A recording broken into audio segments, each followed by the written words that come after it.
Hello everyone, welcome to another exciting episode of Dayspring Discussions. I'm your host, Sean McGahee. In this show, we talk about movies, TV, sci-fi, fantasy, comic books. If you geek out about it, we're going to talk about it. You can listen to Dayspring Discussions on iTunes, YouTube, Podomatic, and Patreon, and contact Dayspring Discussions on the Facebook group, Twitter account, and dayspringdiscussions@gmail.com. Guys, I am here with you on a Friday evening. I tried to get a show in yesterday. My schedule was a little bit different, a little bit packed, so I just couldn't do it. So I'm doing it Friday night. That's right. I'm sitting down here with my Live Oak Hefeweizen, one of the most delicious beers I've ever drank.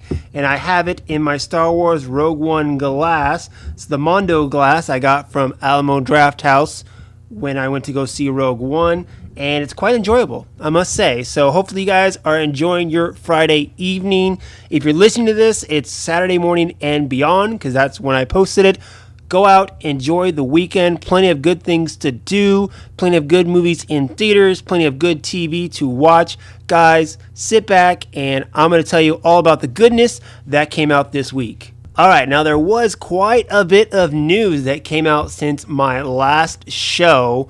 And honestly, I don't have time to talk about it all. Not within the time parameters that I like to talk about stuff. So, if you want to hear about all the news, head over to the Facebook group or Twitter account. You can see all the stories there. I'm not going to get to all of them. So, if there's anything there that you want to talk about, just comment below and let's start a discussion, guys, what it's all about. Do that. And of course, if there's something there that you want to talk about and I didn't post it, you can post it on there, and of course, again, hopefully I and other people will comment, and we'll discuss these wonderful topics. But for now, I got a couple things on the agenda I want to talk about. Like I said, a lot of good, juicy stuff that has been coming out, mainly from the side of Disney, which I'm going to get to in just a minute. So first off, I'm going to lead with a Netflix announcement. They are doing a live-action Avatar: The Last Airbender series, and Netflix posted some concept art on their Twitter account saying, quote, "A reimagined live-action Avatar: The Last Airbender series is coming to Netflix." Now it's confirmed that the original creators, Michael Dante DiMartino and Brian Koskol, I know I mispronounced that last name, that's what I do. Are you guys new here? Because I do that a lot. And they're coming back for the series. Now, Avatar: The Last Airbender premiered in 2005 on Nickelodeon and ran through 2008. There was even a live-action film in 2010 directed by M. Night Shyamalan, which wasn't really well received. In fact, it was hated by Avatar fans. But luckily, in 2012, they got a follow-up to the animated series, The Legend of Korra. And since then, it's been pretty silent in that universe. So this is good news, especially if you're a fan of the Avatar: The Last Airbender. Me, I gotta be honest, I didn't finish the series, nor did I finish the Shyamalan movie. However, the animated series, from what I did watch, I quite enjoyed. I'm just one of those guys, I have so much TV that I watch, and I enjoyed it. I didn't love it, but I thought it was a very rich, deep world that the creators of the show had made. And honestly, I think a live-action series would do really well.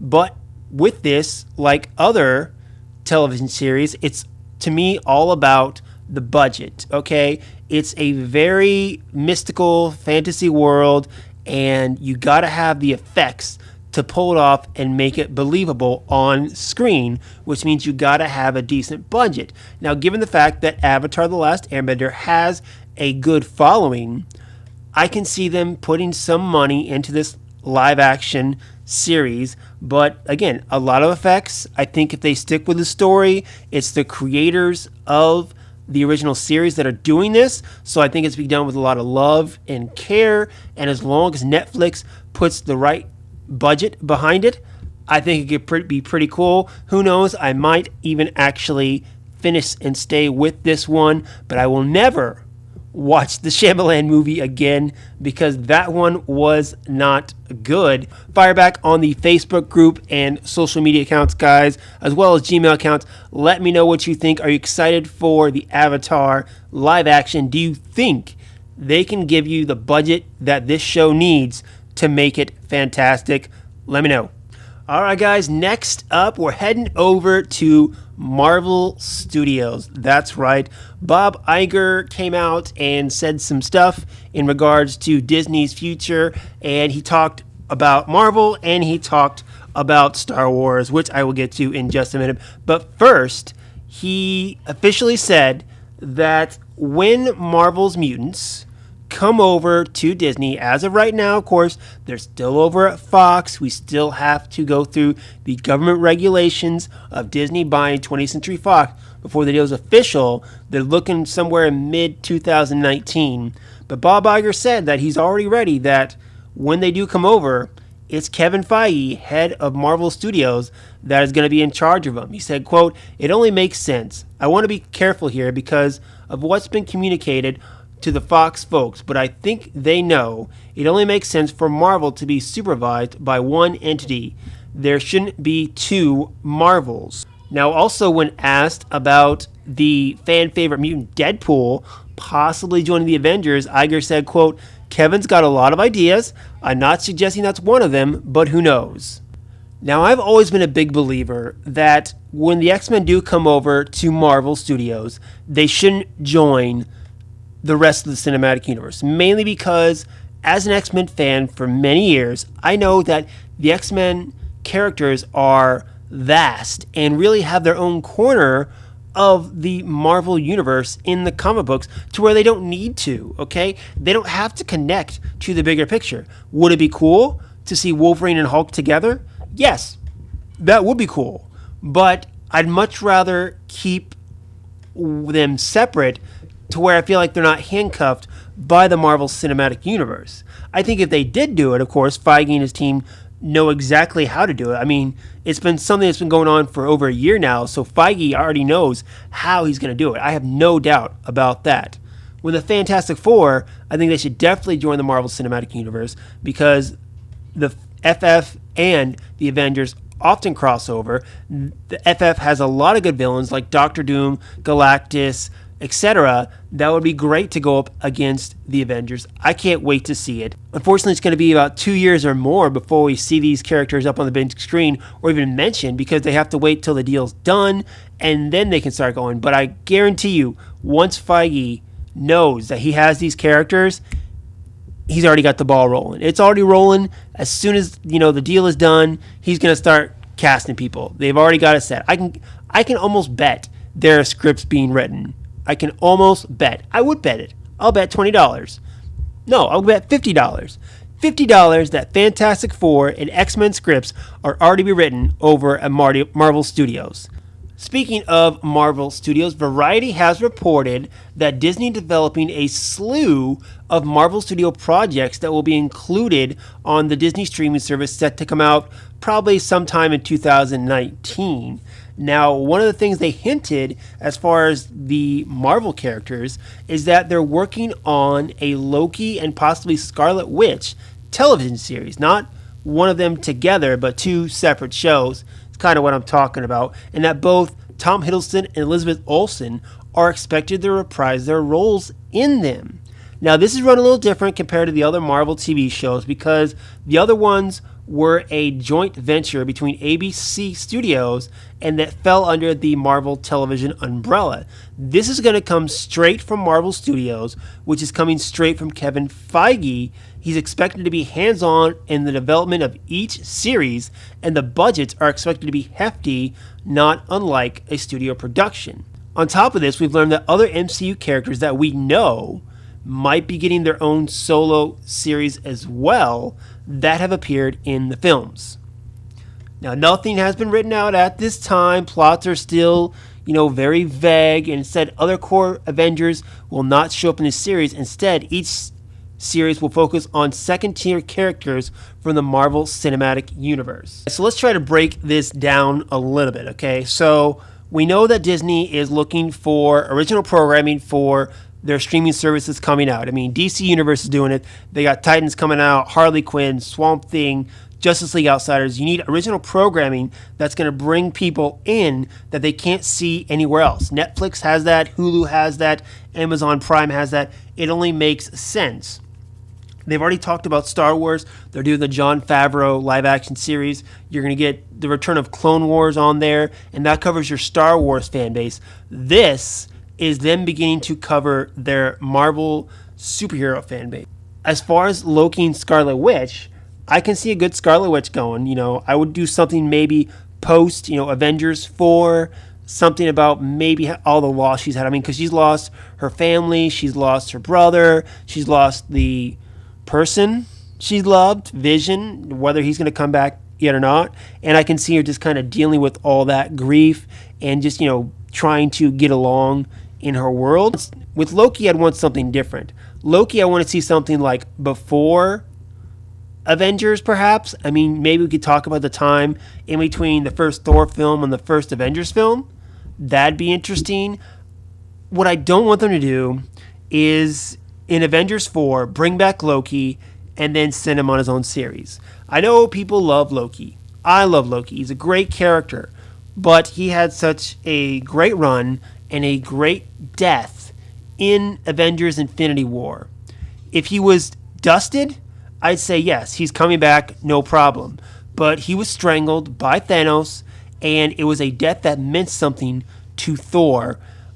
I don't want him to come back. If it's going to be a Loki show, I want to see it in the past. I don't want to see it in the present or future. Now, also, they're talking about other MCU characters. Now, I don't think you're going to get a Iron Man or Captain America or Hulk. At least I don't think you're going to get a Hulk. Because that's one thing, too, is Universal has the distribution rights for Hulk, which is why Marvel Studios has not made an actual Hulk film, because it'd have to come out under Universal banner, and they'd have to share profits with it. And Marvel Studios want to do that. Now, whether that also means a television series, because as some of you know, there was that Incredible Hulk television series with Bill Bixby and Lou Ferrigno, that'd be, fall under the category of, again, budget, because the Hulk's expensive to show.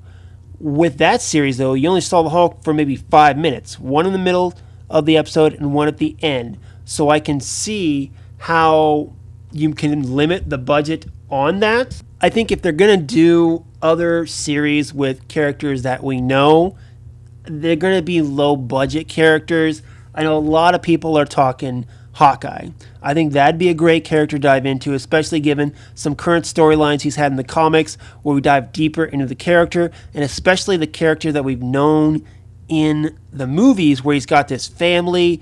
He's a spy who goes out on dangerous missions and kills people. And then he comes home and he's got this normal, cookie cutter life with his wife and his 2 kids. Well, 3 kids now. And kind of the dual identity that would come with that. Much how Punisher dealt with soldiers and post-traumatic stress, I could almost see something like that going on, even to where he goes on missions and they learn who he is and his family's in danger. That can definitely be interesting. But also, of course, the fact that he's a human on a team full of gods. I get it. There's something there, definitely. Other characters, Maria Hill, Kobe Smulders.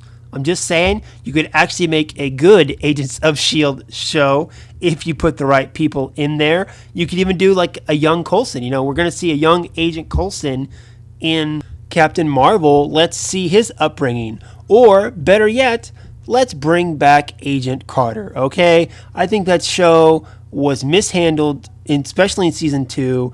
I enjoyed it. I think Haley Atwell is phenomenal as that character.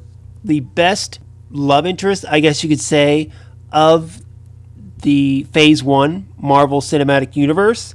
Sure, Pepper Potts was great, but I think Peggy was a little better. And if she was, better handled under the umbrella of Marvel Studios and Kevin Feige, I think you could really have something with a great actress such as Haley Atwell under the right direction. But those are just a couple ideas that I think would be good. Again, I would think they'd want to keep them, as low budget as can with, don't bring in like Thor or something, but going galactic, that'd be cool too. Seeing like Yondu, that'd be cool. Seeing like a Grandmaster or the Collector, something along those lines, galactic, but, trying to keep it small perhaps too.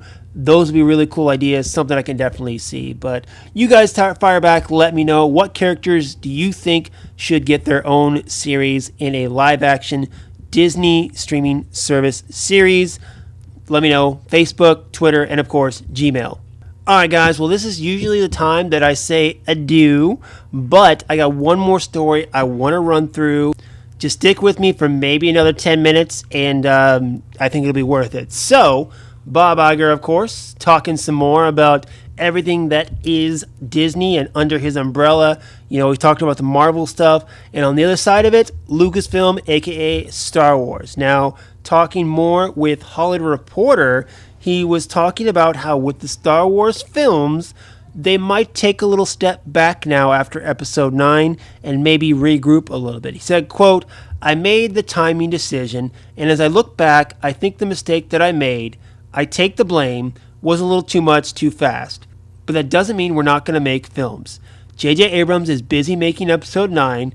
We have creative entities including David Benioff and D.B. Weiss who are developing sagas of their own, which we haven't been specific about. We are just at the point where we're going to start making decisions about what comes next after Episode 9. But I think we're going to be a little bit more careful about the volume and timing, and the buck stops on that." So I really wanted to talk about this story, mainly because it's Star Wars, and of course you guys know what big Star Wars fans I am, and there's a lot to go through here. So we heard, I think it was a couple months ago, after Solo came out and wasn't that big of a hit as some of the other previous Star Wars films, we heard that Disney and Lucasfilm were going to kind of put a pause on the spin-off films, such as a Boba Fett spin-off film, a possible Obi-Wan spin-off film. They were going to put it all on hold and kind of regroup with it. Now, Bob Iger is talking about maybe slowing down Star Wars altogether, because their original plan was one Star Wars movie every year. Of course, with the Benioff and Weiss stuff, the still Rian Johnson stuff, we might be thinking we might be getting 2 a year, is what some people were speculating. From this, if we do that, it's going to be a long time. So just kind of, again, breaking down what he's talking about. The first thing, talk about timing, looking back, made a mistake, it was my fault, too much, too fast. I think what this all comes down to is, in my eyes, Solo. It all comes down to Solo. It was a train wreck. And I'm going to talk about the movie itself. I quite enjoyed Solo, okay? And I know a lot of people did still too. Some people may have some faults with it. That's fine. I enjoyed it. And, it's a fun movie, but the production on that was horrible. And I don't think anyone can really take the blame except for the top. From what I've heard, it was Disney, aka Bob Iger, that wanted the film to come out in May, so close to The Last Jedi.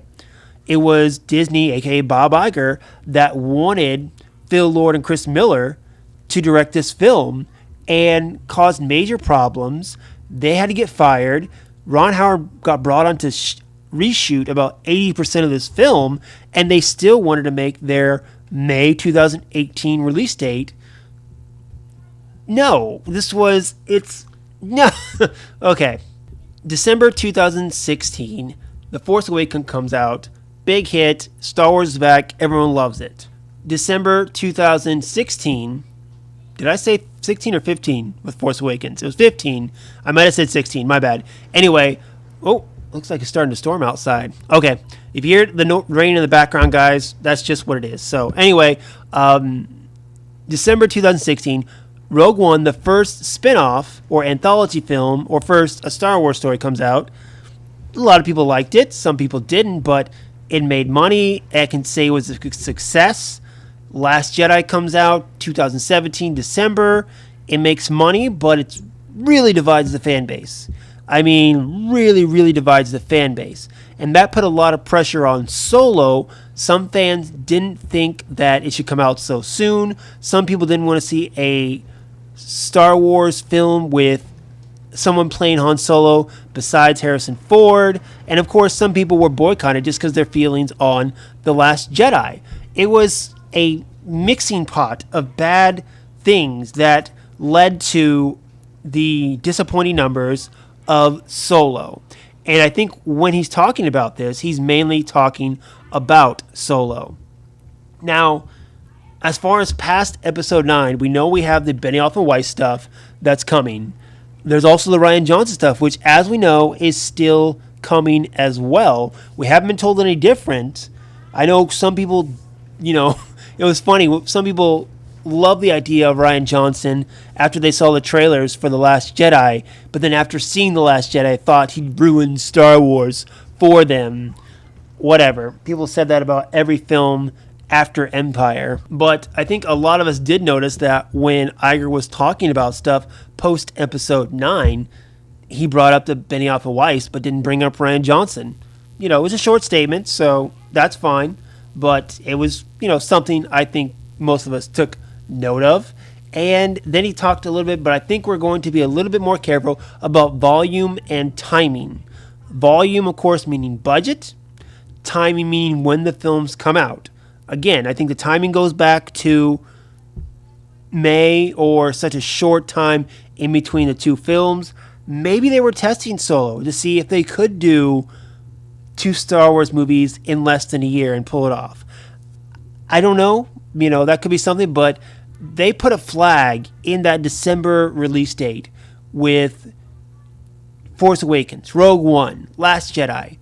And given the trouble with the production of Solo, they should have kept that flag and kept that spot open. Because now, if you look at this year around Christmas time, it's a floodgate of films with Spider-Man and the Spider-Verse, Aquaman, Bumblebee, Alita Battle Angel, and Mary. It's just all those, taking advantage. Like, that was the thing as far as timing and volume. Well, everybody knows in Hollywood that studios are starting to have more and more trouble with their budgets because they're spending so much more and more money on these films.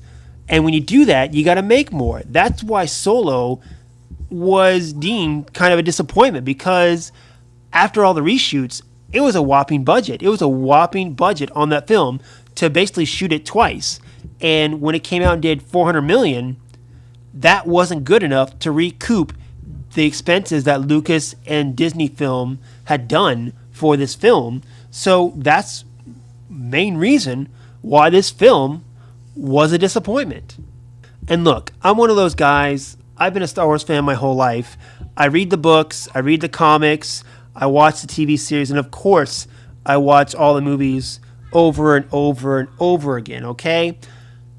You want to cut back and regroup on Star Wars a little bit? That's fine. Allegedly, JJ is wrapping up all the episodic films and in episode 9. And it's my belief that, it's kind of going to end the Skywalker story. Kathleen Kennedy herself said the episode's about the Skywalker saga. Technically, as of right now that we know, we've only got one person with Skywalker blood left, which is Kylo Ren. And I am about 95% sure he's not making it out of episode 9. So past episode 9, I don't see there being any more episodes, honestly. I think we just get like Star Wars movies. Not episodes, just Star Wars movies about different people that are not in the specific group of the galaxy. And yeah, if you want to slow it down and go maybe like one movie every 2 years, I'd be okay with that. I mean, there's still all the TV shows, all the comics, all the books, making it the event that it used to be, because when George Lucas was running the show, we had 6 films in, 30 years, just about? I mean, that's pretty spread across, and they were event films. If they're coming out every year, it takes the speciality, I guess you could say, out of it. But I'm fine with once a year. I'm fine with, a couple times a year. As a guy who grew up in that era where we thought Star Wars was done after Revenge of the Sith, and even before that, after Return of the Jedi, I love that we get all this new Star Wars stuff. And to the average consumer, yeah, it seems like a lot. I can get that. Whatever they do, I think they do need to regroup a little bit, rethink what exactly they want to do with Star Wars franchise. What do they want it to be? And, not only Lucasfilm, but like I said, Warner Brothers and other studios are looking at Marvel Studios and the success they've had, not just through a cinematic universe, but in their storytelling. And they've tried to copy it with little success. I think Star Wars could have that kind of deep connectivity if they really try to connect stuff. As far as you say, the books and the comics, it's all connected. But so far, Solo is the only film that I've seen that's connected to anything outside the movies, mainly because of the Darth Maul scene in it. And to the average movie fan, we know they thought Darth Maul died. You had to watch Clone Wars to know that Darth Maul didn't die at the end of episode 1.